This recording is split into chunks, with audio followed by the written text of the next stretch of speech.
اس میں ایک لڑکی کو وہ فون آنا تھا، خط آنا تھا یا فون آنا تھا، تو وہ فون آتا ہے تو کہتے ہیں جی پاکستان سے فون آ گیا، تو وہ جس کا ایک مشہور ڈائلاگ تھا کہ سرفراز کبھی جھوٹ نہیں بولتا. اسی طرح ہم یہاں بیٹھ کے نا خوشیاں منا رہے ہوتے ہیں. ٹھیک ہو گیا. نوشاد صاحب، خط آ گیا، خط نہیں آیا ہے، لیکن اس وقت جو سب سے زیادہ ڈیبیٹیبل چیز ہے وہ ہمارے سفارتی تعلقات ہیں. اور مرتضیٰ سولنگی صاحب نے جن چیزوں کی طرف اشارہ کیا ہے کہ بانی تحریک انصاف کا جو دور حکومت تھا اس وقت پاکستان امریکہ کے تعلقات اس نوعیت کے نہیں تھے جیسے ہونے چاہیے تھے. دیر آئے درست آئے، یہ جو خط آپ اسے کس طرح سے دیکھتے ہیں؟ اور بالخصوص جیسے ابھی نوشاد صاحب آپ سے میں جیسے پوچھ رہی ہوں اور اعظم صاحب نے کہا ہے کہ جب وہاں پر اپنے مفاد کی بات ہوتی ہے تو آپ کو خط بھی لکھے جاتے ہیں اور آپ سے رابطے بھی کیے جاتے ہیں، آپ اس سے کتنا اتفاق کرتے ہیں؟ بسم اللہ الرحمن الرحیم. چوہی صاحب نے فلم کا ذکر کیا تو مجھے ایسا لگا جیسے کوئی لو لیٹر آنا تھا. وہ لو لیٹر نہیں آ سکا اور فرحت اللہ بابر صاحب جو ہیں اس کے اوپر سیکھ پا ہیں. دیکھیے فرحت اللہ بابر صاحب کا موقف کچھ بھی ہو، یہ جو مبارکباد کا بڑا شور ہے، مبارکباد ڈونلڈ بلوم جو ہے وہ امریکہ کی طرف سے دے چکے ہیں. شہباز شریف صاحب سے مل کے انہوں نے ٹویٹ کر دیا تھا. ایک بات. دوسری بات یہ ہے کہ دیکھیے جب مفادات کی آپ بات کرتے ہیں، دنیا میں کوئی بھی ملک ہو وہ اپنے مفادات کے ماتحت ہی دوستی اور دشمنی کرتا ہے. آپ ابھی اس وقت دنیا کا جو نقشہ دیکھ رہے ہیں جس میں چاہے یوکرین وار ہو، چاہے اسرائیل پیلسٹائن وار ہو، چاہے کشمیر ہو، یہ جتنے بھی مسائل ہمارے سامنے ہیں یہ سارے مفادات کی جنگ ہے. بیسیکلی ان کے پیچھے مفادات ہیں اور مفادات کی وجہ سے ہی یہ جنگیں جو ہیں وہ لڑی جا رہی ہیں. اب معاملہ یہ ہے کہ پاکستان کے اندر آپ نے مرتضیٰ سولنگی صاحب کی بات کہی ہے، یہ بات ایک کسی حد تک درست ضرور ہے کہ امریکہ اور پاکستان کے تعلقات میں خرابی تو بہرحال آئی تھی. وہ کس نوعیت کی تھی کوئی اس سے اگری کرے نہ کرے، یعنی اس کی انٹینسٹی کو سمجھے نہ سمجھے، اس بحث میں جانے کی ضرورت بھی شاید نہیں ہے. لیکن میری رائے یہ میں اپنی ذاتی رائے بتا رہا ہوں کہ یقیناً جو کچھ اس دور میں ہوا اس سے تعلقات میں پرابلم آئی تھی، جو آہستہ آہستہ ریپیئر کرنے کی کوشش کی جا رہی ہے. جو سابق وزیر خارجہ ہیں بلاول بھٹو زرداری صاحب، انہوں نے بھی اس پہ کافی کوشش کی تھی اور کام کیا تھا اور اس کا کچھ نہ کچھ نتیجہ ہم نے دیکھا تھا. دوسری بات یہ ہے کہ چوہی صاحب کی یہ بات بھی درست ہے کہ کہیں نہ کہیں جو عالمی ادارے ہوتے ہیں یا جو عالمی طاقتیں ہیں ان کے یہ جو فائنینشل ادارے ہیں یہ بھی ٹولز کی طرح کام کرتے ہیں. اور چونکہ وہ اس کے انویسٹر بھی ہیں، سب سے بڑا لینڈر بھی وہ خود ہی ہے ویسے تو یو ایس اس کا، لیکن یہ ہے کہ چونکہ یہ لابیز ہیں اور جو انٹرنیشنل لابیز ہوتی ہیں وہ یقیناً پھر جس طرح ملک ہیں تو اس طرح وہ اپنے مفادات کے لیے بھی کام کرتے ہیں اور ایک دوسرے کو سپورٹ بھی کرتے ہیں کیونکہ ان کے مفادات آپس میں جڑے ہوتے ہیں. بالکل. اب معاملہ یہ ہے کہ فی الوقت جو پوزیشن ہمیں سمجھ میں آ رہی ہے، جو آئی ایم ایف نے جس طرح سے یہ جو آخری ٹرینچ کی جہاں تک بات ہے، ایسا نہیں کہ پاکستان نے وہ تمام شرائط پوری نہیں کی، پاکستان نے وہ ایفرٹ پٹ کرنے کے بعد اس کے لیے یہ آسانی نظر آ رہی ہے کہ آئی ایم ایف جو ہے فی الحال مطمئن نظر آ رہا ہے پاکستان کی پروگریس سے. لیکن اس کو سمجھانا کے لیے میں یہ بات کہہ دوں، فرض کیجئے کہ یہ سارا کچھ ایسے ہی کیا ہوتا، لیکن اگر آپ کے تعلقات امریکہ سے خراب ہوتے تو پھر ہو سکتا ہے کہ آپ کو اتنا جو ہے نا وہ گرین سگنل نہ مل رہا ہوتا یا اتنی آسانی آپ کو نظر نہ آ رہی ہوتی. جہاں تک یہ اس قسط کا معاملہ ہے جو آخری قسط کا ہے وہ تقریباً طے ہو چکا ہے، وہ آ بھی جائے گی. اصل معاملہ ہے آئندہ پروگرام کا جس کی ہم کل بھی بات کر رہے تھے کہ جب آپ وہ لینے کے لیے جائیں گے تو کچھ چیزوں کا تو ہمیں علم ہے کہ وہ آئی ایم ایف کی شرائط کا حصہ ہیں. اگرچہ کہ وہ تمام آئی ایم ایف کی شرائط جو ہیں وہ کسی نہ کسی طرح سے پاکستان کے فائدے میں ہی ہیں، لیکن ان کے کہیں نہ کہیں نقصانات بھی ہوتے ہیں. جیسے جب آپ اکانومی ریکور کرنے کے لیے سخت فیصلے کرتے ہیں تو سخت فیصلوں کا اثر عام آدمی پر آ رہا ہے. یہ ہماری شاید حکومت کی کمزوری اور حکومت کی جو بیڈ گورننس ہے وہ اس میں رول پلے کرتی ہے. ایک بات. دوسری بات یہ آپ دیکھیے ہماری برآمدات جو ہے وہ $3 ارب کم ہو گئی ہیں. بالکل. یہ ان فیصلوں کی وجہ سے ہے جو سخت فیصلے کرنے کی وجہ سے ہماری برآمدات کے اوپر اس کے اثرات آ رہے ہیں. ویسے تو میں ذاتی طور پر سمجھتا ہوں کہ ایکسپورٹرز کو آپ ان کو ہائی لائٹ کر رہے ہیں جن کے بارے میں مرتضیٰ سولنگی صاحب بات کر رہے تھے. نہیں میں ادروائز جنرل بات کر رہا ہوں کہ جو آئی ایم ایف کے سخت فیصلے ہم نے جو لیے ہیں اس سے کیونکہ ہم ان کو جو مراد دی ہوئی تھی وہ ہم نے ختم کی نا، تو یہ سخت فیصلے تھے. اس کا نتیجہ یہ ہے کہ ہماری برآمدات $3 ارب کا مطلب یہ ہے کہ اگر آپ اس کو پاکستانی روپے میں کنورٹ کریں تو یہ کئی 100 ارب روپے بن جاتے ہیں.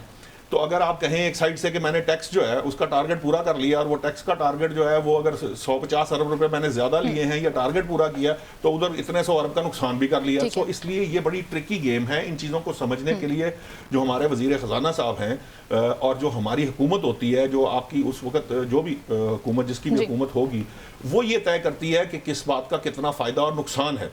اب اس سارے معاملے کے اندر بھی یہ سمجھنے کی ضرورت ہے کہ آئندہ جب ہم پروگرام کے اندر جائیں گے تو یہ ٹھیک بات ہے کہ ہماری جو آئی ایم ایف نے تو اپنی ڈیمانڈز پیش کرنی ہے. آئی ایم ایف نے آپ سے لون واپس لینے کی جو گارنٹیز ہیں وہ لینی ہے.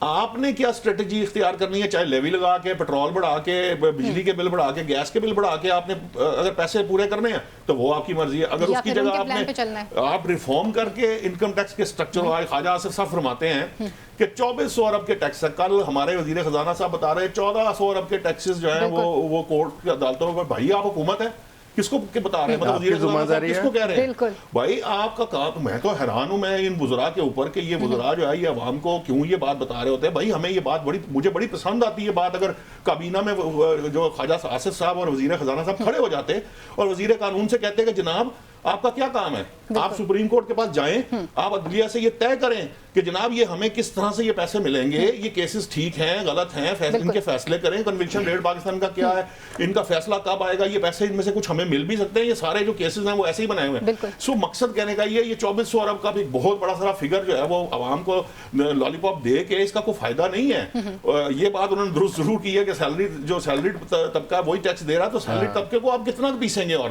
ابھی تو آپ یہ جو اسکیم شروع کرنے جا رہے ہیں, یہ اسکیم شروع کریں گے تو آپ کو پتا چلے گا کہ لوگ کس حد تک تعاون کرتے ہیں, تاکہ حالانکہ وہ نامنل سا ٹیکس ہے لیکن اس کے باوجود لوگ صرف اپنے آپ کو ڈاکیومنٹڈ اکانومی میں نہ آنے دینے کے لیے یہ جو ٹیکس ہے چھوٹا سا معمولی سا, یہ بھی دینے کو تیار نہیں ہوتے. سو اس لیے میں یہ سمجھتا ہوں کہ حکومتوں کا کام یہ ہے, خواجہ آصف صاحب کا کام یہ ہے, وزیر خزانہ کا کام یہ ہے کہ ہمیں یہ نہ بتائیں کہ کہاں پہ کیا ہونے والا ہے, وہ بتائیں کہ یہ ہونے والا تھا اور ہم نے یہ کر دیا ہے, اس سے یہ فائدہ ہوگا عوام کا, ہم نے یہ فائدہ کیا. بلکہ وہ کچھ ایسی پالیسیز کو متعارف کروا دیں کہ جی ہم اشرافیہ کی سبسڈیز کو ختم کرنے جا رہے ہیں, یا ہم چاہتے ہیں کہ ہماری سبسڈیز کو واپس لیا جائے. 1400 ارب کی سبسڈیز کی بات کرتے تھے جناب, وہ اشرافیہ کے ایک بڑا لمبا فگر انہوں نے بتایا تھا. اچھا اعظم صاحب مجھے یہ بتائیے کہ اس وقت ٹھیک ہے ہم اس خط کے معاملے کو ضرور ڈسکس کر رہے ہیں, لیکن یہ خط کا آنا اور اس کے جواب کا جانا, وہاں پر آئی ایم ایف کے ساتھ کیا ہماری جو ڈیل ہو رہی ہے یا جو پیسے آنے والے ہیں, ہم اس پہ کچھ اس کے لیے فائدہ مند ثابت ہو سکتا ہے, یا جس طرح سے گورنمنٹ سیلیبریٹ کر رہی ہے ان کا سیلیبریٹ کرنا بنتا ہے؟ اچھا میرا خیال ہے کہ یہ خط کا تو خیر اثر ہو یا نہ ہو, لیکن امریکہ سے ہمارے اچھے تعلقات کا آئی ایم ایف کے ہمارے پروگرام پہ ضرور اچھا اثر پڑتا ہے, کیونکہ آپ کے ان سے تعلقات بہتر ہوں گے, امریکہ اس میں اپنا کردار ادا کرتا ہے آپ کو سپورٹ کرنے کے لیے. دیکھیں ایک چیز ذہن میں رکھیں, آپ نیوکلیئر ایک ملک ہے, جی بالکل, آپ کے پاس ایٹامک ایک پاور ہے, آپ کو ڈیفالٹ بھی نہیں ہونے دیں گے اور آپ کو اٹھنے بھی نہیں دیں گے. آپ کو اس قدر ایک دباؤ میں رکھا ہوا ہے. آپ کو یاد ہوگا پہلے ہم ایف اے ٹی ایف کی شرائط پوری کرتے رہے ہیں, اور وہ اتنی کڑی شرائط تھی, ان کو پورے کرتے کرتے ہماری پوری اسٹیٹ مشینری کے پسینے چھوٹ گئے تھے. اس کے بعد آئی ایم ایف کی شرائط آ جاتی ہے. آج ہم آئی ایم ایف کی جو شرائط پوری کر رہے ہیں, پوری قوم کے پسینے نکل گئے ہیں, بلکہ جوس نکل گیا پوری قوم کا آئی ایم ایف کی شرائط پوری کرتے ہوئے. کیونکہ یہ ٹھیک کہہ رہے ہیں نشاط صاحب کہ انہوں نے اپنی ریکوری کو یقینی بنانا ہے, لیکن اس کے اندر ہر ملک یہ کوشش کرتا ہے کہ اپنی عوام کے لیے تھوڑا سا کوئی آسانیاں پیدا کرے. اور جو اشرافیہ کی سبسڈی کی بات کرتے ہیں, آپ دیکھیں کہ پچھلے ہم کئی دہائیوں سے سن رہے ہیں, ہر حکومت ہر 2 ماہ بعد ایک دعویٰ کرتی ہے کہ ہم نے یہ سبسڈی ختم کر دی ہے, بالکل ہم نے بجلی پہ یہ سبسڈی ختم کر دی ہے, ہم نے پانی پہ. بھئی وہ سبسڈی اگر اتنے دہائیوں سے ہم سن رہے ہیں, وہ کون سی سبسڈی ہے کہ جو آج تک ختم ہی نہیں ہو رہی, اور قوم ادائیگیاں کر کر کے تھک گئی ہے. آج بجلی اتنی مہنگی ہوگی, 100 روپے یونٹ پہ چلی گئی ہے. بالکل, ابھی پیٹرول کی قیمت, اب بھی آپ کہتے ہیں کہ کوئی سبسڈی کا اس میں عنصر ہے. آپ گیس دیکھیں 150% آپ نے مہنگی کی ہے, اب اس میں کون سی سبسڈی ہے؟ پیٹرول آپ 300 پہ لے گئے ہیں اور آگے مزید بڑھانے والے ہیں. کون سی سبسڈیز ہیں جو آپ قوم کو دے رہے ہیں؟ وہ آپ نے خواجہ آصف صاحب کا ٹویٹ میں تو مجھے ہنسی چھوٹ گئی کہ جی ہمارے سیالکوٹ میں ایک گھرانہ ہے, وہ جناب بجلی چوری کرتا ہے, ان کی شادیوں میں اتنے پیسے لگتے ہیں, گاڑیاں اتنی ہوتی ہیں, مہینوں شادیاں. بھائی آپ منسٹر ہیں, خدا کا واسطہ آپ حکومت ہیں, ہاں آپ حکومت ہیں, بھائی ان کے خلاف ایکشن کروائیں. بالکل یہ تو حالات ہیں ہمارے نظام کے. یہ ٹھیک ہے کہ حکومتوں جو ہمارے حکومتی وزراء ہیں, جن کا کام ہے, جن کی ذمہ داری ہے, جو پارلیمنٹ کے اندر بیٹھے ہیں وہ وہاں پہ یہ رونا رو رہے ہیں اور کیسے یہ ٹھیک ہوں گی چیزیں. اچھا یہ سبسڈی والا معاملہ, یہ جو گورکھ دھندا ہے نا, یہ آج تک عوام کی سمجھ میں نہیں آنے دیا گیا. اس میں اب پتہ نہیں کیا بیوروکریسی کا رول ہے, اس میں وزارت خزانہ کا رول ہے, کون سی سبسڈیز ہیں. اچھا آپ بجلی کا بل سامنے رکھ لیں, آپ کے جتنے یونٹ سڑے ہیں اس کے مطابق آپ بل دیکھیں گی نا, اس کے نیچے آپ کو 6-8 ٹیکسز نظر آئیں گے. بل سے 4 گنا زیادہ آپ سے ٹیکسز لیے جا رہے ہیں. پھر کون سی سبسڈی دے رہے ہیں آپ؟ تو الٹا اس قوم کو لوٹ رہے ہیں. ٹیکس پر ٹیکس ہے, یعنی ٹیکس پر ٹیکس ایڈ کر کے کیلکولیٹ کر کے پھر ٹیکس لگایا. جب کسی دنیا میں کہیں نہیں ہوتا. جب کسی ٹیکس کا ان کو نام نہیں لکھنا آتا, وہاں لکھ دیا ایکسٹرا ٹیکس. بھئی وہ کون سا ایکسٹرا ٹیکس ہے جو ہم سے لے رہے ہیں آپ؟ وہ شاید ہماری سانس لینے کا دنیا میں ڈبل ٹیکسیشن کا کانسیپٹ نہیں ہو سکتا. ٹیکس ایک دفعہ ہوتا ہے, ٹیکس کو اوریجنل اماؤنٹ میں کیلکولیٹ کر کے اس پر ٹیکس نہیں ڈالا جا سکتا. لیکن ہمارے یہاں ڈلتا ہے. یہاں پہ حوالے سے جو ریفارمز ہیں جس کو ہم نے اپنے پروگرام میں فردر کئی دفعہ ڈسکس بھی کیا ہے, اور پھر کچھ اعظم صاحب نے بھی چیزوں کو ہائی لائٹ کیا تھا کہ ایک تاجر طبقہ وہ بھی ہے جو ڈاکومنٹس کی فارم کے اندر پرچیوں کی صورت پہ آج بھی چل رہا ہے, لیکن آپ اس مافیا کو بھی ہاتھ نہیں لگا سکتے, آپ یہاں پہ بھی بات نہیں کر سکتے. اور پھر خود ہمارے جو سیاسی لیڈران ہیں یہ الیکشن کمپینز کے دوران تو بات ضرور کرتے تھے کہ ہم نے سبسڈیز ختم کر لینی ہے. بلاول صاحب بھی یہ بات کہتے تھے. وہ سبسڈیز بھی ختم نہیں ہو رہی, پروٹوکولز بھی ختم نہیں ہو رہے, ہم نے ریفارمز بھی کرنی ہے, ہم نے IMF کے پروگرام پہ بھی چلنا ہے. تو نشاط صاحب یہ تمام تر چیزیں کیسے ممکن ہوں گی ایک پیٹرن پہ جا کر؟ دیکھیے میری نظر میں تو جب تک نیت صاف نہیں ہوگی تب تک یہ معاملات طے نہیں ہوں گے. یہ ضروری ہے. دیکھیں آپ کسی چیز کی ابتدا کریں گے وہ گھر سے کی جا سکتی ہے. تو خواجہ آصف صاحب کو میرا مشورہ تو یہ بھی ہے کہ جناب آپ کے سامنے وہ آپ کہہ رہے ہیں, ٹویٹ کر کے بتا رہے ہیں, خدا را کنسرنڈ اتھارٹیز کو ساتھ لے کے جائیں اور اپنے اس معاملے کو کریں. ابتدا کریں نا, پہلا قطرہ بنے. جیسے ہی وہ پہلا قطرہ بنیں گے دوسرے وزراء میں بھی یہ عرض جائے گی کہ ہم بھی اس طرح کے لوگ پکڑیں. عوام میں بھی یہ ایگزامپل بنانے کی جو صحیح شروع ہوگی, اور وہ بھی جو بندہ جو آپ کی گلی کے نکر میں یا کسی جگہ پہ جو چوری کر رہا ہے وہ لوگ کہیں گے کہ ان کا بل ہمیں دینا پڑتا ہے, تو ان کے خلاف بھی کام کیا جانا چاہیے. اور یہ خود سے بھی طے, میں آپ کو بتاؤں آرٹیفیشل انٹیلیجنس اس سطح کو پہنچ چکی ہے کہ یہ کوئی بڑی بات ہے ہی نہیں کہ اگر آپ جو ہے وہ اس کے ہاؤس ہولڈ کو اس آرٹیفیشل انٹیلیجنس کے ذریعے پکڑ نہ سکیں کہ کیا یہ بندہ, یہ شخص جو ہے اس کا یہ جو لائف کا سٹائل ہے اور یہ اتنی گاڑیاں ہیں ان کے پاس, اتنا سارا کچھ ہے, تو کیا یہ جو بجلی کنزیوم کرتے ہیں وہ اس کا بل جو ہے وہ 10,000 یا 15,000 آنا چاہیے؟ وہ صاف پتہ چل جاتا. بلکہ آپ اگر صرف علاقوں کے جو لائن مین ہیں ان سے پوچھ لیجئے, وہ بھی اسیسمنٹ صحیح کر دیں تو آپ کو سارا کچھ باہر. بات یہ ہے اس کے لیے سب سے پہلے آپ کو اپنی نیت درست کرنی پڑے گی. آپ نیت ٹھیک نہیں رکھیں گے تو تب تک آپ کچھ کر نہیں پائیں گے, اور ابھی تک تو کچھ ہو نہیں رہا. ہماری نظر میں تو ہمیں تو ہوتا نظر نہیں آیا, کم از کم اپنی اس 30-40 سال کی صحافت کے اندر ہمیں تو کچھ نظر نہیں آیا. ٹھیک ہے, بیانات تو ضرور دیے جا رہے ہیں کیا کرنا ہے کیا نہیں کرنا, لیکن اعظم صاحب میں یہ جاننا چاہوں گی آپ سے کہ اگر ہم اپنے خارجہ پالیسیز کے حوالے سے بات کرتے ہیں تو تینوں ٹینیورز ہمارے سامنے ہیں. ایک PGM کا ٹینیور ہے اور ایک ابھی موجودہ گورنمنٹ ہے جس میں اسحاق ڈار صاحب ہیں جنہیں ایک نیا منصب دیا گیا ہے. وہ اس منصب پر آپ کیا سمجھتے ہیں کہ اپنے فرائض کو کس طرح سے سر انجام دیں گے؟ اور اس سے پہلے شاہ محمود قریشی صاحب تھے اس منصب کے اوپر. تو یہ خارجہ پالیسی, ہمارے سفارتی تعلقات, ان تمام تر چیزوں کو آپ کس طرح سے دیکھتے ہیں؟ دیکھیں اسحاق ڈار صاحب جو اب وزیر خارجہ بنے, ظاہر ہے وہ اس پارٹی کے ایک تجربہ کار اور پرانے پولیٹیشین ہیں. ان کی تو خواہش تھی وہ وزیر اعظم بنتے, یا اگر وہ وزیر خارجہ بھی ہیں تو ان کے پاس تمام کمیٹیوں کی سربراہی انہی کے پاس ہو, خزانہ بھی ان کے پاس ہو. خزانہ تو ان کی سب سے زیادہ جو ہے نا وہ اہم ایک پریورٹی ہے ان کی. لیکن دیکھیں خارجہ پالیسی کے اندر سب سے پہلے یہ اپنے ملک کے جو مفادات ہیں اس کو تحفظ کرنا. ہمارے ساتھ یہ ہمسایہ ملک ہے بھارت.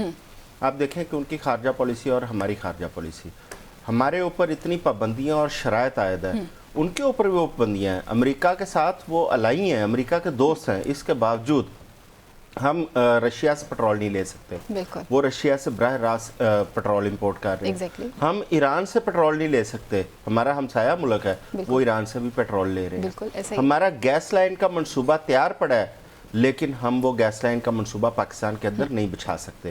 اس کی پھر وہی وجہ ہے, ہم جو معاشی طور پر بدحالی کا شکار ہے اس کا نجائز فائدہ اٹھاتی ہیں عالمی قوتیں. اور جن ملکوں کے اوپر انہوں نے سینکشنز لگائی ہیں وہ سینکشنز ہمارے اوپر تو سب سے پہلے اپلائی ہو جاتی ہیں نا کہ آپ ان ممالک کے ساتھ تجارت نہیں کر سکتے. اب انڈیا کے ساتھ بھی وہی سینکشنز والا معاملہ ہے. اگر امریکہ نے ان کے سینکشنز لگائے ہیں تو انڈیا بھی باؤنڈ ہے, لیکن انہوں نے اپنی جو آزادی ہے اس کے اوپر انہوں نے کمپرومائز نہیں کیا. انہوں نے بڑا کلیئرلی کہا تھا کہ آپ اپنے معاملات وہ دیکھیں, ہم نے اپنے ملک کا جو مفاد ہے, جو پیٹرول ہمیں سستا مل رہا ہے ہم ضرور لیں گے, اس سے ہماری قوم کو فائدہ پہنچتا ہے.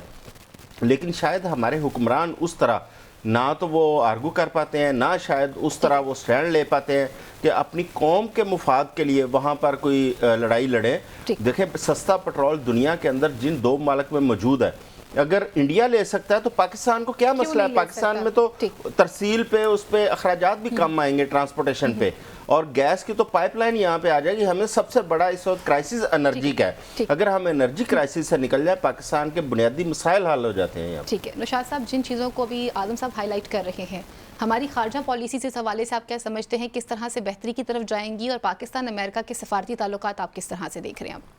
دیکھیے پاکستان کے تو جو امریکہ سے تعلقات ہیں, میں اگر کچھ اس طرح سے کہوں کہ امریکہ شاید وہ پہلا ملک تھا جس نے پاکستان کی طرف ہاتھ بڑھایا تھا ان اے وے کہ جو جسے کہتے ہیں ایک بڑی طاقت جس نے پاکستان کا ہاتھ تھاما تھا, اور پاکستان کے ساتھ اس کے درینہ تعلقات ہیں. ہماری جو آج تک خارجہ پالیسی کی سکسس ہے وہ صرف ایک ہے, ایک سکسس سٹوری ہے, وہ یہ ہے کہ پاکستان نے بیک وقت امریکہ اور چین کے ساتھ اپنے تعلقات کو استوار رکھا ہے. میں یہ سمجھتا ہوں کہ یہ جو ڈپلومیسی کا سٹائل تھا, اس کے اندر ہمیں اسی کو آگے بڑھانا چاہیے.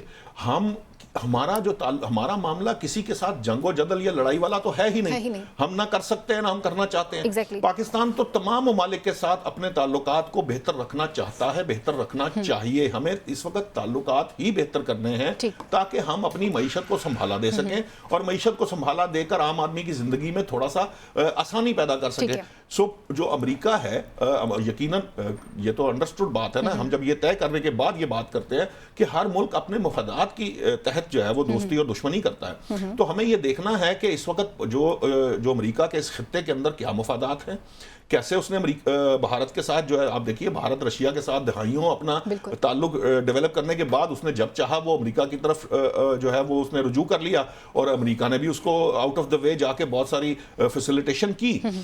اس کی یہ جو چوائس ہم نے جس طرف انڈیکیٹ کیا نا, دیکھیے سب سے زیادہ امپورٹنٹ یہ ہے کہ پہلے آپ خود کس جگہ کھڑے ہیں. آپ دیکھیے انڈیا اس وقت رینیوبل انرجی کا جسے کہہ لیں دوسرا تیسرا بڑا ملک بننے جا رہا ہے. وہاں پر جو ریسائکلنگ کا سسٹم ہو رہا ہے, وہاں پہ جو پانی کو جس طرح سے وہ ریسٹور کر رہے ہیں, اور جس طرح سے پانی کو دوبارہ یوٹیلائز کرنے کے قابل بنا رہے ہیں, انہوں نے جو اپنے انڈیجنس سولوشنز بنائے ہیں, دیہات کے دیہات جو ہے وہ سولر انرجی پہ شفٹ کی. تو یہ سارا کچھ جو ہے یہ ایک پالیسی کے ساتھ, ایک ویژن کے ساتھ کیا گیا.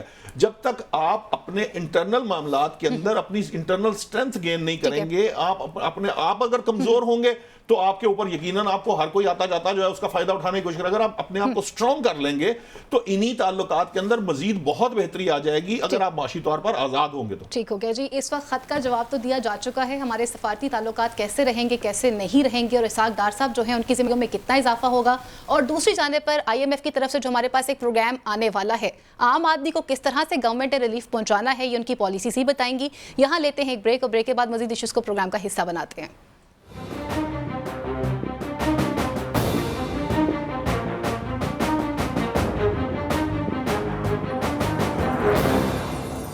جی ویلکم بیک ناظرین. اب کچھ بات کرتے ہیں دوسرے خط کے حوالے سے, جس کے حوالے سے ہم پہلے بھی پروگرام کر چکے ہوئے ہیں. 6 ججز نے خط لکھا ہے, اور اس خط کا جو متن ہم نے آپ کو بتایا تھا وہ چاہتے تھے کہ صاف اور شفاف کارروائی ہونی چاہیے, اور اسی کا جواب دیتے ہوئے فوری طور پر کمیشن بنایا جاتا ہے جس میں یک رکنی بینچ بنایا جاتا ہے, اور یہ کہا جاتا ہے کہ ایک ریٹائرڈ جج جو ہیں وہ اس کمیشن کو سنبھالتے ہوئے نظر آئیں گے. اور اسی نتیجے میں ہم نے دیکھا تھا کہ تصدق حسین جیلانی صاحب کا نام سامنے آیا ہے. لیکن اپوزیشن جو ہے وہ اس وقت گورنمنٹ کو ٹف ٹائم دینا چاہتی ہے, اور ان کا یہ کہنا ہے کہ ہم رمضان کے بعد سڑکوں پر نکلیں گے. مگر دوسری جانب پر اگر بات کی جائے تو سپریم کورٹ بار کونسل کا یہ کہنا ہے کہ تصدق حسین جیلانی صاحب کی شخصیت کے حوالے سے بات کی جائے تو وہ ایک اعلیٰ کردار کی وجہ سے جانے اور پہچانے جاتے ہیں. اور ساتھ ہی ساتھ ان کا یہ بھی کہنا تھا کہ سیاسی افراد کا اس وقت جو ہے نا یہ مطالبہ کرنا کہ استعفیٰ دیا جائے اور معزز جج صاحبان سے استعفے لیے جائیں, یہ مطالبہ کرنا ان کا غلط ہے. مزید ان کا یہ بھی کہنا تھا کہ وہ اس بات کی بالکل بھی حمایت نہیں کرتے ہیں. پہلے کمیشن بن جانا چاہیے, تحقیقات ہو جانی چاہیے, اس کے بعد پہ کوئی فیصلہ کرنا چاہیے, اس سے پہلے کچھ کہنا قبل از وقت ہوگا.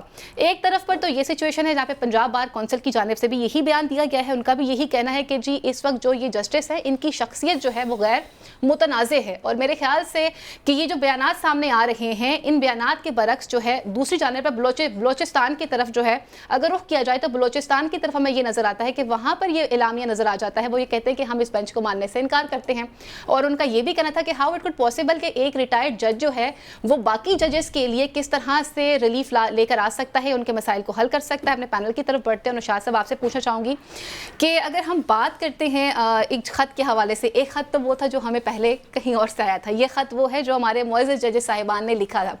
سپریم جوڈیشل کونسل نے ان کی بات کو بھی سنا, کمیٹی بھی بنا دی جاتی ہے, پھر یک رکنی بینچ بھی بنایا جاتا ہے, لیکن اب اپوزیشن اس بات پہ بضد نظر آ رہی ہے کہ ہمیں سڑکوں پر نکلنا ہے. آج دیکھیں تو سپریم کورٹ بار کونسل بھی بول گئی ہے, پنجاب بار کونسل نے بھی اپنا بیان جاری کیا ہے. آپ اسے کس طرح سے دیکھتے ہیں؟ دیکھیے وہ پہلے والا تو لو لیٹر کی بات ہو رہی تھی, مجھے یہ نا اب یہ 300 وکلاء کا جو خط ہے یہ سامنے آنے کے بعد مجھے نا اب یہ اس کے اندر سے نا سیاست کی بو آنا شروع ہو گئی ہے. کل تک میں یہ نہیں سمجھ رہا تھا, کل تک میں یہی سمجھ رہا تھا کہ جی اگر 6 ججز یہ سمجھتے ہیں کہ ان کے پاس کوئی ایسی بات ہے, اگرچہ کہ میں اس چیز کا قائل ہوں یا میں یہ کہہ بھی رہا تھا کہ ججز کو خود سے اس کے اوپر ایکشن لینا چاہیے تھا, وہ کنٹیمپٹ بھی کر سکتے تھے اور وہ اس کے خلاف ایکشن لے رہے. چلے مان لیا وہ یہ سمجھتے تھے کہ طریقہ کار یہ ہونا چاہیے کہ اپنے چیف جسٹس کو پہلے اطلاع کریں. پھر ہم نے کل جب اس پہ بات کی تو ہمارا یہ خیال تھا, میرا بھی یہی خیال تھا, چوہدری صاحب سے میں ایگری کرتا ہوں کہ اسلام آباد ہائی کورٹ کے چیف جسٹس کو اس کے اوپر اس کو نوٹس لینا چاہیے تھا اور اس پہ کارروائی کا آغاز کرنا چاہیے تھا. چلیں فرض کی اب یہ پھر ہم فرض کر لیتے ہیں کہ نہیں ہوا. جب یہ خط سپریم کورٹ کو مخاطب کر کے لکھ دیا گیا, دیکھیے اب بات سمجھنے والی ہے. جو 6 جج صاحبان ہیں انہوں نے سپریم کورٹ کو ایڈریس کیا, سپریم جوڈیشل کاؤنسل کے لیے, ٹھیک ہے. سپریم کورٹ نے ایک فل کورٹ بٹھائی. بالکل. اس خط کے بعد اس فل کورٹ کے اندر چیف جسٹس سے کو یہ مشورہ دیا گیا کہ آپ جو ہے, یہ بات مصدق ملک صاحب نے اب یہ بیان کر دی ہے, میں انہی کے پرسپیکٹو میں آپ کو یہ بات بتا رہا ہوں کیونکہ مجھے نہیں معلوم, میں اپنے ذرائع کے بنیاد پر یہ بات نہیں کر رہا, مصدق ملک صاحب کے بیان کے مطابق بات کر رہا ہوں کہ انہوں نے کہا کہ جی فل کورٹ نے ان کو یہ مشورہ دیا کہ آپ جو ہے حکومت کو اس میں انوالو کریں اور کمیشن بنوائیں. بالکل. انہوں نے وزیر اعظم صاحب کو پیغام بھیجا, وہ ان سے ملنے گئے, وہاں یہ بات طے ہو گئی, ایک کمیشن ترتیب دے دیا گیا. بالکل. اب کمیشن جو ہے اس کے سربراہ کا اعلان بھی ہو گیا. اب وہ سربراہ جو ہے ان کی ذات کی حد تک, اب یہ کل سے میں یہ ایک بڑی دلچسپ بات میں نے دیکھی کہ آپ کہیں پر بھی کسی واٹس ایپ گروپ میں, کسی ٹویٹر پہ, کسی پروگرام کے اندر, کسی میڈیا پرسن کے جو پاکستان تحریک انصاف کے پرسپیکٹو میں بات کر رہا ہے وہ ایک ہی بات کہہ رہا ہے کہ جی ہمیں شخصیت پر کوئی بات نہیں ہے, جیلانی صاحب کی شخصیت پہ ہمیں کوئی معاملہ نہیں, اور یہ سارے سنک ہو کے بات کرتے ہیں. لیکن ہم جو ہے نا ہمیں وہ جو ہے نا وہ چاہیے حاضر سروس ججز کا کمیشن چاہیے یا وہ چاہیے. اب دیکھیے بات یہ ہے کہ چیف جسٹس آف پاکستان کے سامنے یہ سچویشن موجود تھی. اگر 184/3 کا انہوں نے اس کے اوپر ایکشن لینا ہوتا, ویسے تو 184/3 کی تاریخ جو ہے وہ ویسے ہی بہت اچھی نہیں ہے, یعنی اس کے ساتھ جو ماضی جڑا ہوا ہے, باوجود اس کے کہ اس میں بہتری آ چکی ہے, اس کے قانون کو تھوڑا سا تبدیل بھی کر دیا گیا, کمیٹی فیصلہ کرے, اس کے باوجود اس کی جو ماضی ہے اس کے ساتھ جو چیزیں جڑی ہیں وہ مناسب نہیں ہے. لیکن اب جب یہ بات کی جا رہی ہے نا کہ وکلاء اکٹھے ہو کر یہ دستخط کر کے ایک اور خط جو ہے وہ فرض کرے بھیجنا چاہتے ہیں, وہ یہ خواہش رکھتے ہیں, مجھے یہ بات سمجھ میں نہیں آ رہی. بار بار یہ میں اس پر توجہ دینے کی کوشش کر رہا ہوں کہ یہ کیوں یہ چاہتے ہیں کہ سپریم کورٹ کے ججز, حالانکہ میں نے کل یہ بھی بات کہی تھی, دیکھیے ایک کمیشن انکوائری کرتا ہے, باقی تمام فورمز ان کے پاس اویلیبل ہوتے ہیں. فرض کیجئے آج فل کورٹ بیٹھ کر اس کا فیصلہ کرنے کی پہلی بات تو یہ ہے کہ سپریم کورٹ ٹرائل کورٹ نہیں ہے, وہ انویسٹیگیشن اس طرح سے نہیں کر سکتی. فرض کر لیں وہ کرتی ہے, ایک آدھ کمیشن ہم نے دیکھا, ناصر ملک کا کمیشن تھا میرا خیال ہے, جو جس کے اوپر یہ جس کو ایگزامپل یا کوٹ کرنے کی کوشش کری, اس کی فائنڈنگز بھی ہمارے سامنے ہی ہیں, کیا اس کا نکلا اور کیا نہیں نکلا, اس پہ کیا عمل درآمد ہوا. بات یہ ہے کہ اگر اس کی جگہ پہ اگر شاید یہ اس چیز کو انفورس کیا جائے یا اس کو بیک اپ کیا جائے کہ جی یہ جو کمیشن بن رہا ہے اس کے TORs کیا ہیں, وہ کس طرح سے انشور کریں گے کہ اس کا فیصلہ آئے, اور پھر جب فیصلہ آئے اس پہ عمل درآمد کس طرح سے حکومت کرے گی یا نہیں کرے گی, اس کو انشور کیا جائے, تو وہ میرا خیال ہے زیادہ بہتر پوزیشن ہوتی اگر آپ وہ لیتے. لیکن چونکہ ہمارے ہاں ایک پرابلم ہے کہ ہم نے چونکہ سیاست کے پرسپیکٹو میں چیزوں کو دیکھنا ہے. چوہدری صاحب نے کل یہ بات کہی تھی, میں بھی ذاتی طور پر یہ سمجھتا ہوں یہ سیاست کا معاملہ نہیں ہے, اس کو سیاسی جماعتوں کو یا سیاستدانوں کو اس میں انوالو نہیں ہونا چاہیے یا اس میں سیاست کو انوالو نہیں کرنا چاہیے. لیکن یہ جس طرح کی آپ سچویشن, کل تک جو بار کاؤنسلز تھیں وہ ساری کمیشن کو بھی ویلکم کر رہی تھیں, اور انہوں نے جو ہے یہ یہاں تک ایک بار کے عہدیدار نے کہا کہ جی اگر ہماری بار میں سے کوئی عہدیدار کوئی بات اس کے اپوزٹ کرے تو اس کو آپ تسلیم نہ کریں. بار کونسل یہ کہہ رہی ہے کہ جی کمیشن بھی ٹھیک ہے اور یہ جسٹس اسد جیلانی جو ہیں ان کی تقرری بھی بالکل بہترین ہے. سو میری نظر کے اندر بجائے اس کے کہ اس انکوائری کمیشن کو متنازع بنا دیا جائے, اس کو کام نہ کرنے دیا جائے, یا اس کے ذریعے اس کو ایسے ادھر ادھر ڈال کے تو معاملات کو پھر وہ کہتے ہیں مٹی ڈالنے والا یا انڈر کارپیٹ کرنے کی کوشش, اس کا کوئی فائدہ نہیں نکلے گا. اس سے بہتر یہ ہے کہ اس کو سپورٹ کر کے اس سے وہ چیزیں کروائی جائیں جو بھی آپ کی خواہش ہے, جو بھی آپ چاہتے ہیں کہ نتیجہ نکلے, وہ اس کو بیک اپ کر کے, اس کو اسٹرانگ کر کے, اس کو اسٹرینتھن کر کے اس کے ذریعے کروایا جائے. ٹھیک ہے اعظم صاحب, تصدق حسین جیلانی صاحب کی شخصیت اگر بات کی جائے تو وہ کہتے ہیں ہمیں ان کے کردار کے اوپر کسی بھی قسم کا کوئی شک نہیں ہے, اپنے کردار کی وجہ سے پہچانے جاتے ہیں. لیکن اپوزیشن کیا چاہتی ہے؟ اس سے پہلے جب اپوزیشن کا دور حکومت تھا تو ایک معزز عدالت کے معزز جج تھے جنہوں نے کچھ چیزوں کو ہائی لائٹ کیا تھا, لیکن اس وقت کے صدر پاکستان عارف الوی صاحب نے انہیں گھر بھیج دیا تھا, ان کی بات کو نہیں سنا تھا. آج جب خود کو محسوس ہو رہا ہے کہ بانی تحریک انصاف اس جیل کی صلاحوں کے پیچھے ہیں تو انہیں لگ رہا ہے کہ ٹرائل اب ہونا چاہیے. لیکن اب جو ٹرائل ہو رہا ہے, آج سپریم کورٹ بار کونسل بھی کہہ رہی ہے, پنجاب بار کونسل بھی کہہ رہی ہے کہ پہلے کمیشن کی تحقیقات تو شروع ہونے دی جائیں, پھر اس کے بعد اگر ہمیں لگتا ہے کہ اس میں اس طرح سے فری اینڈ فیئر کام نہیں ہو رہا تو پھر ٹرائل کی طرف بڑھا جائے. یہ اپوزیشن کیا کرنا چاہ رہی ہے؟ دیکھیں, بار اور بینچ ان کا رشتہ بڑا ایک مضبوط ہے, کیونکہ دونوں آئین اور قانون کی محافظ ہیں جی, اور ایک دوسرے کے ساتھ ہمیشہ لازم و ملزوم بھی ہیں اور کھڑی بھی ہوتی ہیں. جب بھی بینچ کے اوپر حرف آتا ہے, پیچھے بار ہی ہیں جو کھڑی ہو کے تحفظ کرتی ہیں. آج جب بارز یہ بات کر رہی ہیں کہ عدلیہ کے اپنے عزت اور وقار کا معاملہ ہے, میں نے کل بھی یہ عرض کیا تھا کہ ایک شخص جو ریٹائرڈ جج ہے, آپ ان کی شخصیت پہ مت جائیں, آپ صرف اس چیز پہ آئیں کیا ریٹائرڈ جج وہ اتنا وزن اٹھا پائیں گے, کیا وہ اس کی انکوائری جس طرح کے اختیارات ان کو تفویض کیے گئے ہیں, اگر یہ ڈائیورٹ ہوتا ہے حاضر ڈیوٹی ججوں کی طرف تو کیا وہ ان کی ایسی اتھارٹی ہوگی کہ وہ حاضر ڈیوٹی ججوں کی بھی انکوائری کر پائیں؟ نہیں کر پائیں گے. دیکھیں, دوسری بات یہ ہے کہ یہ میری عرض سن لینا, دوسری بات یہ ہے کہ یہ جوڈیشری کا اندرونی معاملہ ہے, اس میں ایگزیکٹو کو انوالو نہیں ہونا چاہیے تھا. ایگزیکٹو کے معاملے میں جوڈیشری, آپ دیکھیں نا, اب کہتے ہیں کہ پارلیمنٹ میں جوڈیشری انوالو نہ ہو, ٹھیک ہے, اب ایگزیکٹو جو ہیں وہ جوڈیشری کے معاملات میں انوالو ہو رہے ہیں, اس کی وجوہات ہیں.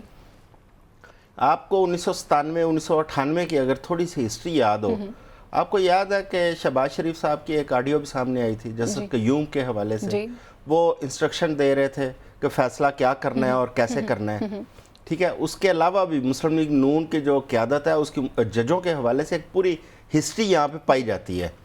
اب آپ یہ تو اسی کے مترادف ہے, جس طرح کسی نے کیا خوب کہا کہ دودھ کی رکھوالی پہ بلی کو بٹھا دینا, تو یہ وہی ہے کہ شہباز شریف صاحب اوپر بیٹھے ہیں اور اس کے نیچے آپ توقع کر رہی ہیں کہ فیئر انویسٹیگیشن یا فیئر اس کی انکوائریز ہوں گی, یہ ممکن نہیں ہے. میں سمجھتا ہوں اس میں قاضی صاحب کو اپنا کردار ادا کرنا چاہیے تھا, قاضی صاحب کو فرنٹ فٹ پہ آنا چاہیے تھا. جوڈیشری کے اندر بہت سارے ایسے ججز بیٹھے ہیں جو غیر متنازع ہیں, جن کے اوپر کوئی بندہ, کسی پارٹی کا کوئی بندہ انگلی نہیں اٹھا رہا, جیسے یحییٰ فریدی ہیں, جیسے اطہر مین اللہ بیٹھے ہیں, اسی سپریم کورٹ میں بیٹھے ہیں. آپ کسی جج کو لگا دیتے, حاضر ڈیوٹی جج کو, یہ والا تنازع کھڑا ہی نہیں ہونا تھا. آپ نے اگر اس کمیشن کے اندر, یہ میں سمجھتا ہوں کہ آخری موقع ہے اس جوڈیشری کے پاس بھی اپنی عزت اور وقار کی بحالی کا.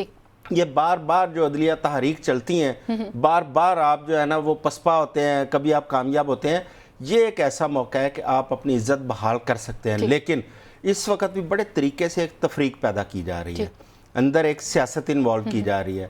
آپ نے دیکھا ہے کہ پچھلے 2-3 دن سے ان 6 ججوں کی ٹرولنگ شروع ہو چکی ہے سوشل میڈیا کے اوپر, سو مچ سو.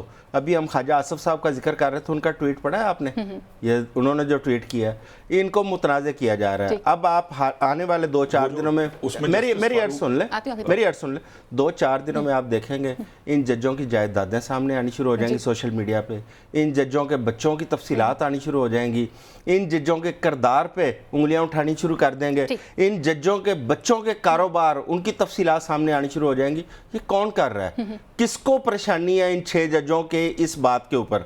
دیکھیں, جو پارٹی اس وقت ٹرولنگ میں اس وقت شامل ہے, ہم بار بار کہتے ہیں کہ سوشل میڈیا کی ٹرولرز چاہے وہ کوئی بھی ہوں, ان سے سختی سے نمٹا جائے گا, اور اداروں کی یہ کمٹمنٹ بھی سامنے آتی ہے کہ ہم ان کو نہیں چھوڑیں گے. آج جو حاضر ڈیوٹی ججوں کے اوپر کیچڑ اچھال رہے ہیں, سب سے پہلے ان کو تو پکڑے. آپ کے پاس سائبر کرائم کا ایک قانون موجود ہے, ان کے خلاف تو کارروائی شروع کریں. میں ایک لائن پہلے ایڈ کر دوں, سوال ضرور پوچھے گا, اس میں ایک لائن ایڈ کر دوں کہ اس سے پہلے 1 مہینہ سے نا گزشتہ جسٹس عامر فاروق صاحب کے استعفے کے اوپر بھی ایک کمپین چل رہی ہے, علیمہ خان صاحبہ بھی ان پہ آرگومنٹ کر رہی تھی, وہ بھی کریں. اب 6 ججز کا معاملہ دیکھیے, ہم نے پہلے کہا تھا کہ ججز کو کسی صورت ٹرول نہیں کیا جانا چاہیے, لیکن کل میاں داؤد صاحب ہیں جنہوں نے ایک پٹیشن دائر کی تھی, انہوں نے ان 6 ججز کے جو فیصلے انہوں نے پچھلے 1 سال کے اندر کیے ہیں نا, کتنے کیسز ان کے سامنے ایک جماعت کے گئے, اس میں کتنے فیصلے انہوں نے حق میں کیے, کتنے ابھی پینڈنگ ہیں اور کتنے خلاف کیے. جو خلاف ہونے والے کیسز ہیں وہ بہت نہ ہونے کے برابر ہیں.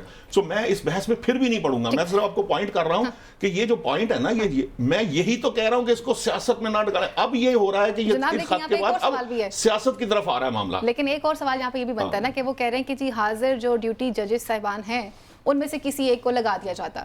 اس بات کو کون میک شور کرے گا کہ جو جج لگایا جائے گا وہ اس کی فیور کا ہو سکتا ہے, اس کی فیور کا ہو سکتا ہے, اس کی ٹرولنگ نہیں کی جائے گی یا اس کے بارے میں ہمیں کوئی چیز سامنے نظر نہیں آئے گی, کیونکہ ہمیں تو پچھلے ہسٹری یہ بھی بتاتی ہے کہ جو ججز صاحبان رہے ہیں, آپ نے تو ایک جج صاحب کا نام لے لیا ہے, اس سے پہلے باقی بھی کچھ ججز صاحبان رہے ہیں جن پہ اعتراضات سامنے آتے رہے ہیں.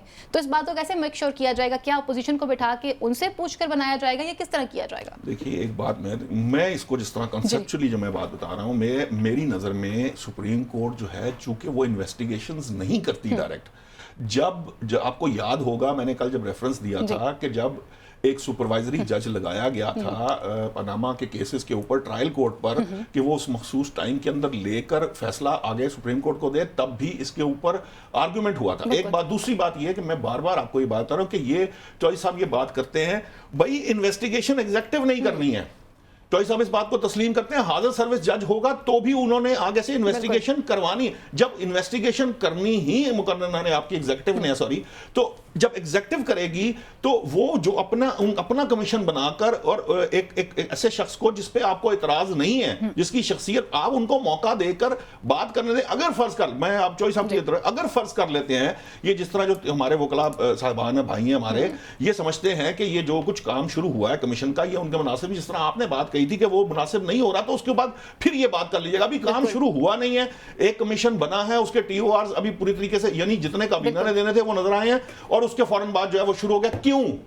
میرا پوائنٹ یہاں پر صرف ایک ہے, مجھے صرف یہ بات کوئی جسٹیفائی کر دے کہ کیوں ایک جماعت اور اس کے جو وکلا ہیں ان کو یہ مسئلہ کیوں ہے کہ فرض کیجئے کہ یہ فائزہ بخاری صاحبہ اس کی انویسٹیگیشن نہ کرے, اعظم چودھری صاحب کرے. کیوں یہ ان کا حق کیوں؟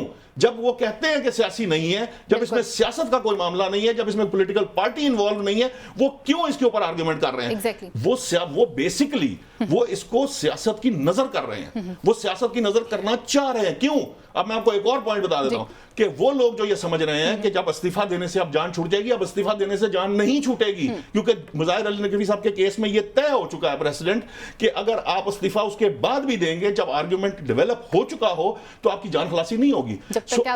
اب جو معاملہ ہو رہا ہے, خیال یہ تھا کہ جیسے یہ خط آئے گا اس کے بعد کوئی یہاں پر بہت بڑا طوفان برپا ہو جائے گا, سسٹم ہل جائے گا, تباہی آ جائے گی, کوئی پتہ نہیں کیا ہو جائے گا. وہ ہوا نہیں, مقاصد پورے نہیں ہوئے. اب اس کو پولیٹیسائز کیا جا رہا ہے, اس کا کوئی فائدہ نہیں ہوگا. انہوں نے طریقے سے مینج کر لیا, انہوں نے اس معاملے کو جو ان کے سامنے آیا, اور چیف جسٹس صاحب کو یہ لگتا ہے کہ یہ کمیشن بنا کر بہتر طریقے سے انکوائری ہوتی تھی, یہ ان کا فیصلہ ہے, سپریم کورٹ کا فیصلہ ہے. آپ سپریم کورٹ کے فیصلے کو نہیں مانتے, آپ کہتے ہیں سپریم کورٹ کے فیصلے کو ہم نہیں مانتے, ہم کہتے ہیں کہ نہیں ان کے ہی بندے کریں. کیوں؟ ادارہ فیصلہ کر رہا ہے کہ جی ایگزیکٹو کرے, تو ہمیں اس میں کیا آرگومنٹ ہے؟ ہمیں تو آرگومنٹ یہ ہونا چاہیے کہ کمیشن صحیح کام کر رہا ہے کہ نہیں کر رہا, کمیشن صحیح کام کر سکتا ہے یا نہیں کر سکتا, کمیشن نے جو کام کیا ہے وہ صحیح ہے یا نہیں ہے. لیکن یہ ساری باتیں تب ہوں گی جب کمیشن کام شروع کرے گا. ہم نے اس کو پولیٹیسائز کر کے پہلے ہی اس طرف لے آئے ہیں کہ ہم اس مسئلے کا حل ہی نہیں چاہتے. نہیں, لیکن اس میں جو پولیٹیسائز کیا جا رہا ہے اس وقت, جو میری نظر سے گزرا پورا سوشل میڈیا کے اوپر, وہ تو مسلم لیگ نون کی جانب سے پولیٹیسائز کیا جا رہا ہے. میری عرصہ سن لیں نا, میری عرصہ سن لیں. 6 ججز کے اوپر جتنی ٹرولنگ ہو رہی ہے وہ ایک مخصوص گروپ کر رہا ہے. اچھا آگے آ جائیں 300 وکلا کی جانب. 300 وکلا اپنی جگہ پہ, آپ کے پاکستان کی تمام بارز سوائے ایک پنجاب بار کونسل, اس کے اندر تھوڑا سا مارجن انہوں نے چھوڑا ہے, باقی تمام بار کونسلز کا مطالبہ وہی ہے جو یہ وکلا کر رہے ہیں مطالبہ. میں پہلے عرض کر چکا ہوں, بار اور بینچ کا آپس کا جو رشتہ ہے وہ دونوں ایک دوسرے کے لیے دیکھیں لازم و ملزوم ہے ایک دوسرے سے. اگر بینچ کی عزت کا معاملہ ہے بار کھڑی ہوتی ہے, بار کی عزت کا معاملہ ہے بینچ کھڑا ہوتا ہے.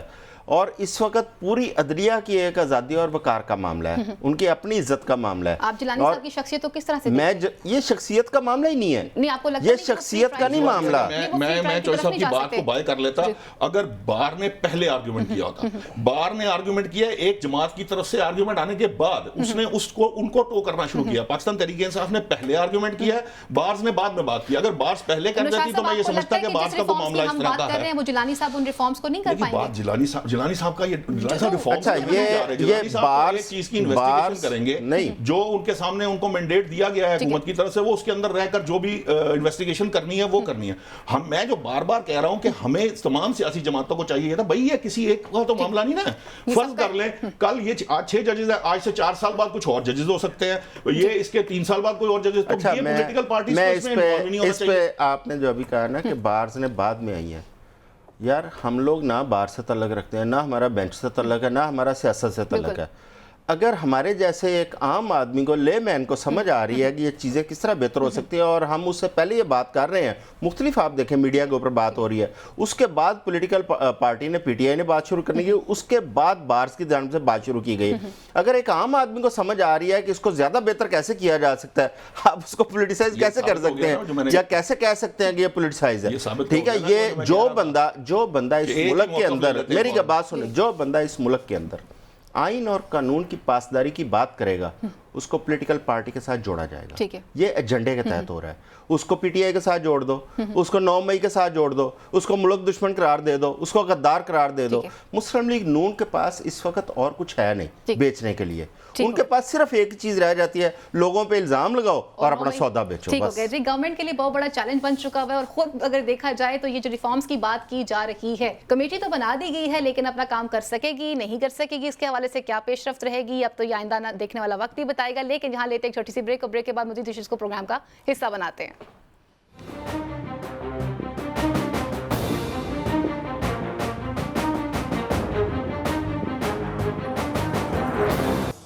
جی ویلکم بیک ناظرین. اب کچھ بات کرتے ہیں غزہ کے حوالے سے. اقوام متحدہ کے حوالے سے اگر بات کی جائے تو سلامتی کونسل کا غزہ میں جنگ بندی سے ریلیٹڈ ایک اجلاس ہوا، جس میں ایک چیز دیکھنے کو نئی نظر آئی تھی. وہ چیز یہ ہے کہ اس سے پہلے امریکہ نے ویٹو کیا تھا، لیکن اب کے اجلاس میں امریکہ کی جانب سے ویٹو نہیں کیا گیا، جس کے اوپر اسرائیل کی جانب سے بہت زیادہ ریئیکشن بھی آیا ہے. اقوام متحدہ کے اس اجلاس کے بعد دیکھا جائے تو مطالبہ کیا جا رہا تھا کہ فوری طور پہ جنگ بندی کی جائے، اور اس جنگ بندی کے معاملے کو فی الفور جو ہے وہ حل ہونا چاہیے. لیکن ابھی تک اسرائیل نے اس بات کو نہیں مانا ہے. اسرائیل کا یہ موقف ہے کہ جب تک ہمارے جرگمالی لوگ ہمیں واپس نہیں مل جائیں گے تب تک ہم جنگ بندی کی طرف نہیں بڑھیں گے. آج پوری دنیا میں ایسٹر منایا جا رہا ہے، اور اس موقع کے اوپر پوپ فرانسس نے بھی یہ مطالبہ کیا ہے کہ اس وقت جو نہتے لوگوں کو مارا جا رہا ہے جنگ بندی ہونی چاہیے، اور غزہ کے اندر اس وقت قتل عام کیا جا رہا ہے. اس سے پہلے امریکہ کے اندر تمام تر جو یہودی جماعتیں تھیں یا جو یہودی لوگ تھے، ان کی تنظیموں نے باقاعدہ احتجاج بھی ریکارڈ کروایا تھا کہ غزہ کے اندر اس وقت قتل عام کیا جا رہا ہے، اس قتل عام کو رکنا چاہیے. دوسری طرف پہ اگر دیکھا جائے تو اسرائیل میں بھی ایک کمپین سٹارٹ کر دی گئی ہے، جس میں نیتن یاہو کے استعفے کا مطالبہ کیا جا رہا ہے. ان کا یہ کہنا ہے کہ ہم اب مزید برداشت نہیں کر سکتے، جو ہمارے لوگ اس وقت گرفتار ہیں، جنہیں یرغمال بنایا ہوا ہے، ان کی واپسی کو بھی یقینی بنایا جائے، اور نیتن یاہو کو استعفیٰ دے کر اب گھر چلے جانا چاہیے. اعظم چودھری صاحب، غزہ کے اگر حوالے سے بات کی جائے تو افسوس سے کہنا پڑتا ہے کہ ابھی تک جنگ بندی نہیں ہو سکی ہے، اور سٹل اب تک جو ہے وہ ہلاکتوں کی تعداد میں مزید اضافہ ہو رہا ہے، اور اسی طرح سے جو زخمی ہیں وہ بھی دن بدن بڑھتے ہی چلے جا رہے ہیں. اجلاس جو ہوا ہے، سب سے پہلے اگر دیکھا جائے تو امریکہ نے ویٹو کیا تھا پہلے اجلاس میں. اب کا جو اجلاس ہوا ہے اس میں امریکہ نے ویٹو نہیں کیا ہے، تو امریکہ اور اسرائیل کے تعلقات آپ کس طرح سے دیکھ رہے ہیں؟ کچھ انبن ہو چکی ہے، یا ویٹو نہ کرنے کی وجہ کیا ہے؟ اپنی پہ گی دونوں.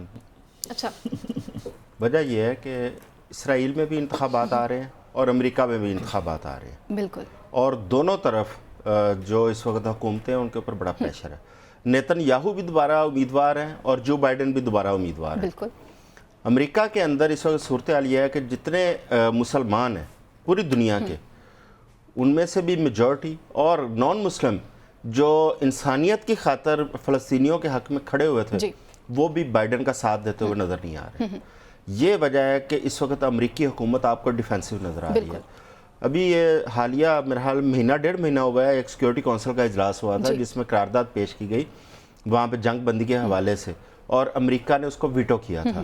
لیکن اب دوبارہ ویسی ہی قرارداد آئی ہے، 15 ممالک اس میں انہوں نے قرارداد پیش کی. 15 قرارداد کے اندر 15 ممالک نے اس کی سپورٹ کی، صرف ایک ملک تھا جس نے سپورٹ نہیں کیا تھا. 15 میں سے 14 نے سپورٹ کیا، ایک نے نہیں کیا. اب امریکہ اس کے اندر موجود ہی نہیں تھا، امریکہ نے بالکل غیر حاضری تھی امریکہ کی. اس کی وجہ صرف یہ ہے کہ انہیں اپنے انتخابات زیادہ عزیز ہیں. اگر وہ اس وقت ویٹو کرتے انہیں وہاں پہ سیاسی طور پر بہت زیادہ نقصان نظر آ رہا تھا. دوسری طرف اسرائیل کے اندر اگر ہم دیکھتے ہیں اس وقت فلسطین میں تقریباً 32,000 جو بچے، خواتین اور بیگنہ شہریہ وہ شہید ہو چکے ہیں. اور ہمیں مطلب اس چیز پہ تو خیر بہت افسوس بھی ہے، دکھ بھی ہے کہ ہمارے بہن بھائی وہاں پہ نہتے ہیں، بھوکے ہیں، بیمار ہیں، اور ان کو نہ امداد پہنچ رہی ہے، نہ ان کو وہاں پہ کسی قسم کی سپورٹ کی جا رہی ہے. اور عالمی طاقتیں اس طرح اپنا کردار ادا کرتی ہوئی نظر نہیں آ رہی تھی جس طرح انسانیت کے لیے کیا جانا چاہیے تھا. قومیں تو کھڑی ہیں لیکن حکومتیں ساتھ نہیں کھڑی. لیکن دوسری جانب ایک پہلو اور بھی ہے، انہوں نے قسم پرسی کے عالم میں بھوکے پیاسے رہ کے بھی 10,000 یہودیوں کو وہ ابھی تک ہلاک کر چکے ہیں. اور یہ 10 کے 10,000 ان کی سیکیورٹی ایجنسی سے تعلق رکھتے ہیں، اور ہمارے نہتے عام شہری شہید ہوئے ہیں. یہ ایک بہت بڑا ایسا معاملہ ہے جس پہ اسرائیل کو بہت زیادہ نقصان پہنچ رہا ہے، اور وہ اس وقت امریکہ کا ساتھ کھڑے نہ ہونا یہ اسرائیل کے ساتھ اور زیادہ بڑا مانی خیز ہے. ان کا ایک وفد جانا تھا ابھی امریکہ، اب وہ وفد بھی روک دیا گیا. اچھا، جو نیتن یاہو ہے ان کی پوری ہسٹری آپ 1996 سے دیکھیں نا، جب سے یہ وزیر اعظم ہے وہاں پہ، امریکہ کے ساتھ کوئی اس کے آئیڈیل تعلقات نہیں رہے، لیکن وہ صہیونیت کیونکہ غالب آتی ہے تو اس لیے جو یہ چاہتے ہیں یہودی وہی وہاں پہ مانا جاتا ہے. لیکن اس کے اب جو حالیہ یہ اس قرارداد میں کیونکہ انہوں نے ظلم کی انتہا کر دی، نہ امداد پہنچنے دی جا رہی ہے، نہ نہتے شہریوں پر بمباری روکی جا رہی ہے. امریکہ کو اپنی قوم کی جانب سے جو ڈیفینسو ہونا پڑا، دباؤ آیا. اب امریکہ نے تو اپنے انتخابات یا اپنی قوم کا جو مفاد ہے اس کو مد نظر رکھنا ہے. اب نیتن یاہو اس پہ بڑے تلملاتے ہوئے نظر آ رہے ہیں، اور وہ کہ جی ہم وفد نہیں بھیجیں گے، یہ کریں گے، وہ کریں گے. بھئی آپ جو پوری دنیا اس وقت چیخو پکار کر رہی ہے کہ آپ بیگنہ شہریوں کے اوپر جو بمباریاں کر رہے ہیں، ان کو بھوک سے مار رہے ہیں، امداد پہنچنے نہیں دے رہے. دوسرا ایک واقعہ اور بھی ہوا ہے امریکہ کے علاوہ. 4 ممالک وہ انہوں نے اندیہ ظاہر کیا ہے کہ وہ تسلیم کرنے جا رہے ہیں اس کو فلسطین کو ایک علیحدہ ریاست کے طور پر، جس کے اندر آئرلینڈ ہے، اسپین ہے، مالٹا ہے، سلوینیا ہے. یہ 4 ممالک. اب یہ 4 ممالک وہ ہیں جو اسرائیل کے ارد گرد ہیں، اس کے ساتھ ان کی سرحدیں ساتھ ہیں. اب اسرائیل کو ایک یہ بھی معاملہ درپیش ہے کہ دنیا کا موڈ تبدیل ہو رہا ہے، کیونکہ ظلم کی ایک حد ہوتی ہے. جب آپ تمام حدود کراس کر جائیں گے اور بار بار دنیا آپ کو بتا رہی ہے کہ یہ ثبوت موجود ہیں کہ آپ وہاں پہ جنگی جو قوانین ہیں اس کی وائلیشن کر رہے ہیں، آپ نہتے شہریوں کے اوپر ظلم کر رہے ہیں، آپ ماننے کو تیار نہیں ہیں، تو الٹیمیٹلی دنیا اپنی موڈ چینج کرتی ہوئی نظر آ رہی ہے. اور امریکہ کا موڈ چینج ہونے کا مطلب ہے کہ اسرائیل کو اب تھوڑا سا ڈیفینسو ہونا پڑے گا. اور اگر اسرائیل اس وقت بھی نہیں رکا یہ اپنے فلسطین اور غزہ کے شہریوں کے اوپر ظلم و ستم سے، میرا خیال ہے کہ پھر اس کے بعد تھوڑی سی چیزیں آپ کو تبدیل ہوتی ہوئی نظر آئیں گی. نوشاد صاحب، غذائی قلت کا بھی سامنا ہے، اور اس وقت وہاں پہ دیکھا جائے تو اٹیک بھی مسلسل کیے جا رہے ہیں. اور اگر ہم گلوبلی چینجنگز کے حوالے سے بات کرتے ہیں تو دنیا میں چینجنگز تو ہونا شروع ہو چکی ہوئی ہیں، لوگوں کے بلاکس جو ہیں وہ چینج ہو رہے ہیں. اب لوگ اپنے مفادات کو دیکھ کر فیصلہ کر رہے ہیں، جیسے جن چیزوں کی طرف ابھی اعظم صاحب نے اشارہ کیا ہے کہ کچھ ممالک ایسے ہیں کہ جو فلسطین کو بطور ریاست اب تسلیم کرنے جا رہے ہیں. اس تمام سچویشن کے اندر ایک طرف پر ان کی الیکشن کمپینز بھی سر پہ کھڑی ہوئی ہیں، اور دوسری طرف پر ان دونوں کینڈیڈیٹس نے دوبارہ سے اپنے لیے آگے ایک راستہ بھی رکھا ہوا ہے کہ ہم نے واپس بھی آنا ہے. اس تمام تر سچویشن کو آپ کس طرح سے دیکھتے ہیں؟ بالخصوص اس وقت جو غزہ کی سچویشن ہو چکی ہوئی ہے، یہ جنگ بندی کیسے ممکن ہوگی؟ دیکھیں، پہلی بات تو یہ ہے کہ جو یہ سچویشن اس وقت کھڑی ہوئی، امریکہ نے جو ویٹو نہیں، پہلے 3 دفعہ اس نے قرارداد جو تھی وہ ویٹو کر دی تھی، یہ نہیں کی، ابسٹین کر دی. اس کی وجہ یہ تھی کہ اسرائیل رفح جو کمپین ہے وہ شروع کرنے جا رہا تھا. رفح یہ ہے کہ انہوں نے پہلے جو تمام فلسطینیوں کو ایک طرف دھکیلتے گئے. پہلے یہ انہیں کہہ رہے تھے کہ آپ اس مغربی کنارے سے نکل جائیں، پھر آپ اس طرف چلے جائیں، آپ اس طرف چلے جائیں. انہوں نے دھکیل کر ان کو رفح کیمپ تک پہنچایا. اب رفح کیمپ کے اندر لاکھوں کی تعداد میں لوگ موجود ہیں جو عام شہری ہیں. اب وہ چونکہ اس کے یرغمالی جو ہیں وہ رہا نہیں ہوئے، وہ یہ اب اس نے ایک نیا جو معاملہ، پہلے اس نے اسپتالوں کو اسی چکر میں اسپتالوں کو برباد کیا، پھر اسکولوں کو برباد کیا، پھر یو این کے ایون اداروں کو یا ان کے جو کیمپس ہوتے ہیں جو امدادی کیمپس کو ان کو تباہ کیا. اب وہ جو جو رفح کا ریفیوجی کیمپ ہے وہ رفح کیمپین شروع کرنا چاہ رہا تھا اسرائیل، جس کے ساتھ امریکہ اگری نہیں کرتا تھا. امریکہ کا یہ کہنا تھا کہ اس سے کوئی فائدہ نہیں ہوگا، اس طرح یرغمالی نکلے نہ نکلیں لیکن ایک بہت بڑی تباہی سامنے آئے گی، اور وہ اس طرح کی تباہی ہو سکتی ہے جو کہ دنیا شاید اس کو ڈائجسٹ نہیں کر پائے گی. دنیا پہلے ہی یہ جو کچھ ہو چکا ہے، جتنا ظلم وہاں پہ ڈھا دیا گیا ہے وہ اس کو برداشت نہیں کر پا رہی. کبھی بھی اس طرح کی بات ہم نے نہیں سنی تھی کہ جو غیر مسلم ممالک ہیں ان کی طرف سے فلسطینی ریاست کی جو بطور ریاست تسلیم کی جانے کی کبھی کوئی بات ہو، میرے علم میں تو نہیں ہے، ہو سکتا ہوئی ہو لیکن میرے علم میں نہیں ہے، اس طرح سے عام نہیں تھی. لیکن اب یہ بات شروع ہو چکی ہے کیونکہ لوگ بھی دیکھ رہے ہیں نا. بہت سارے تو میں نے ایسے لوگ بھی دیکھے ہیں آسٹریلیا کے اندر اور دوسرے ممالک میں جو فلسطینیوں کے ریزسٹنس کو دیکھ کر وہ مسلمان ہو گئے ہیں کہ جی یہ کیا طریقہ کار ہے کہ یہودی اس طرح سے ظلم کریں اور مسلمانوں کے ساتھ جو کچھ سلوک ہو رہا ہے. سو اب معاملہ یہ ہے کہ انتخابی مہم اپنی جگہ ہے لیکن کچھ چیزیں ایسی ہیں جو انٹرنیشنلی جن کو جسٹیفائی نہیں کیا جا سکتا. امریکہ اگر اب اس کے پیچھے کھڑا ہوتا اور وہ رفح کا جو کیمپین ہے وہ شروع کر دیتا، باوجود اس کے کہ نتن یاہو یہ جو وفد کی بات کر رہے ہیں، یہ وفد اس لیے جا رہا تھا کہ وہ امریکہ کو یہ بریف کرے گا کہ وہاں پہ کہاں پہ ہم نے یرغمالی ہیں، کہاں سے ہم نے نکلنا ہے، کہاں سے آنا ہے، کہاں جانا ہے، کن کو ہم ماریں گے، کن کو، وہ صرف ان کو کرنے کے لیے. تو جب امریکہ نے اس کو ابسٹین ہی کر دیا قرارداد کو تو اب پھر اس کو بھیجنے کا فائدہ ہی کوئی نہیں رہا تھا وفد. تو وفد نے کیا جا کے کرنا تھا وہاں پہ. مسئلہ صرف یہ ہے، دیکھیے بات اب بڑی پرابلمٹک اس سے زیادہ بھی ہے. بالکل قومی سلامتی کے اندر اسرائیل کے خلاف ایسی قراردادیں موجود ہیں جو پاس کی گئیں، اس سے پہلے بھی اس کے خلاف قراردادیں موجود ہیں، ان پہ کبھی عمل نہیں ہوا. بالکل جنرل کونسل کے اندر تو سینکڑوں کے حساب سے ہیں، یہاں اگر درجنوں ہیں تو وہاں سینکڑوں ہیں. اب معاملہ یہ ہے کہ اس کے اندر جو سکسیس بن سکتی ہے وہ دو چیزوں کے اوپر منحصر ہے. ایک کہ ممالک اس طرف چلیں کہ وہ یو این پیس کیپنگ فورسز اتارنے کے لیے، اگرچہ اس کا بڑا کمپلیکیٹڈ پروسیجر ہے، وہ آسان نہیں ہوتا، لیکن ہم نے دیکھا کہ جب وقت آیا تو یو این پیس کیپنگ فورسز اتری ہیں دنیا کے اندر.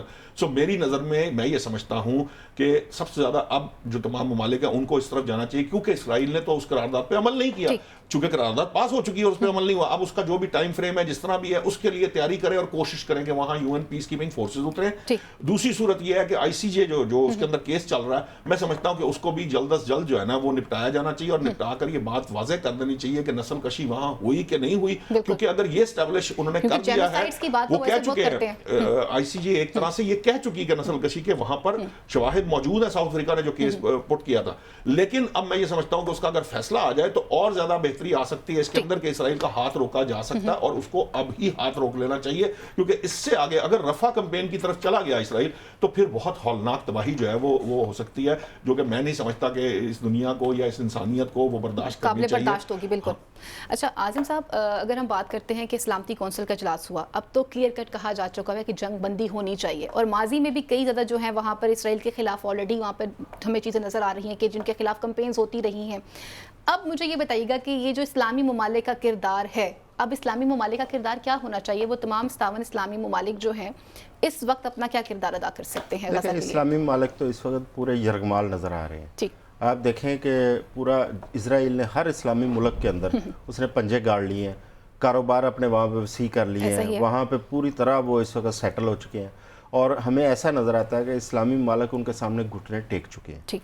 اصولی طور پر یہ چاہیے تھا جب یہ فلسطین کے اوپر دھاوا بولا گیا، وہاں پہ بیگنا لوگوں کو مارا گیا، اسلامی ممالک اسی وقت صف اول پہ کھڑے ہوتے اپنا کردار ادا کرتے. یہ جو پیس کیپنگ کی بات کر رہے ہیں نشاط صاحب، دیکھیں یہ اس وقت ہے کہ اگر ہم اس قابل نہ ہوتے مسلمان ممالک وہ ہیں کہ اگر یہ اپنا کردار ادا کرتے تو یہ اسرائیل کی جرت نہیں تھی کہ مسلمانوں کی طرف میلی آنکھ سے دیکھتا. دیکھیں آپ دو ریاستی حل کی طرف جا رہے ہیں، وہی بات ہو رہی ہے، دو ریاستی حل. یہ جو 4 ممالک ہیں وہ بھی وہی بات کر رہے ہیں. دیکھیں یہ بھی ظلم ہے، یہ بھی ظلم ہے، فلسطینیوں کے ساتھ ظلم ہے 2 ریاستی حل. کیونکہ فلسطینی غاصب نہیں ہے وہاں پہ، یہودی غاصب ہے، ان لوگوں نے قبضہ کیا تھا. اور اس وقت حماس جو اس وقت لڑائی لڑ رہی ہے وہاں پہ، میرا خیال ہے حماس 2 ریاستی حل کو کبھی تسلیم نہیں کرے گی. دوسرا اسرائیل کا جو ایک سب سے بڑا تقاضا ہے، جو اس کے جنگی قیدی انہوں نے حماس کی طرف سے گرفتار کیے گئے ہیں، وہ کہتے ہیں کہ پہلے ان کو چھوڑیں، اس کے بعد ہم جو ہے نا یہ جنگ بندی کی طرف جائیں گے. لیکن وہ کہتے ہیں کہ پہلے جنگ بندی ہوگی، اس کے بعد بیٹھ کے اس چیز کو حل نکالا جائے گا.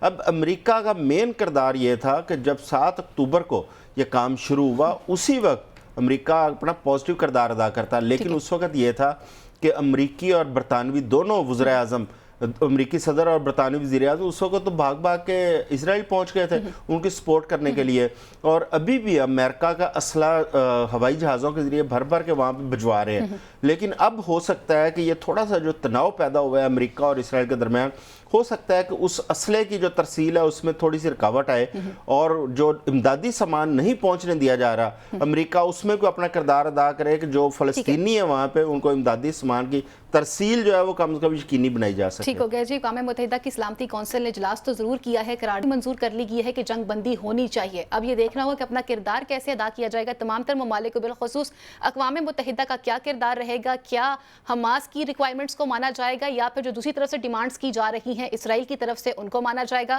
یہ تو وقت ہی بتائے گا. اگلے پروگرام تک کے لیے اپنی میزبان فائزہ بخاری کو، میرے معزز پینل کو اجازت دیجیے. اللہ نگہبان. پاکستان زندہ باد.